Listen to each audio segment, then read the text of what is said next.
महाभारताची कथा जेव्हा घडली तेव्हा त्या कथेचं एक प्रयोजन स्वतः महाभारतानेच दिलंय. म्हणजे मी बऱ्याच लेक्चर्समध्ये बोललीये.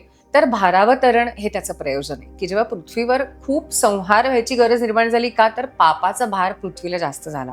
आणि मग पृथ्वी जाऊन असं म्हणाली की ब्रह्मदेवाला की माझी मदत करा. सगळे देव आणि ब्रह्मदेव विष्णूंकडे गेले आणि एक योजना आखली गेली की सगळ्या डिव्हिनिटीज त्यांच्या अंशरूपाने येतील. त्याला अंशावतरण असं म्हणतात.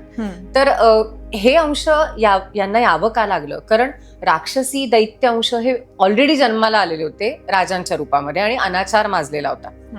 आता सगळं हे करत असताना कोणी कुठल्या अंशाने रूप घेतलं तर आपल्याला महत्वाचे सगळे माहिती असतात की इंद्राचा अंश म्हणजे अर्जुन आहे, अजून वायूचा अंश म्हणजे भीम आहे, तर कोणी गंधर्वांचे पण अंश आहेत. म्हणजे आता धृतराष्ट्र हा गंधर्वाचा अंश आहे का, हे लोकांना एवढं माहिती नसतं. धृती आणि मती अशा दोन शक्ती आहेत. सिद्धी, धृती आणि मती अशा तिघी आहेत.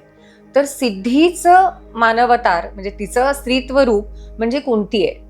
त्याच्यानंतर धृतीचं जे रूप आहे ते माद्री आहे आणि मतीचं जे रूप आहे ते गांधारी आहे. मती ही जी शक्ती आहे दैवी, तिने जो अंशावतार घेतला स्वतःचा तो गांधारीच्या रूपात घेतला. आता हे प्रतीक किती व्यापक आहे तुम्ही बघा की जेव्हा मती स्वतः स्त्री म्हणून जन्माला येते, मनुष्य म्हणून जन्माला येते आणि डोळ्यावर पट्टी बांधते, तर मतीच्या डोळ्यावर पट्टी बांधली गेली, बुद्धीला जर का पट्टी बांधली गेली तर जे होऊ शकतं ते गांधारीच्या बाबतीत झालंय.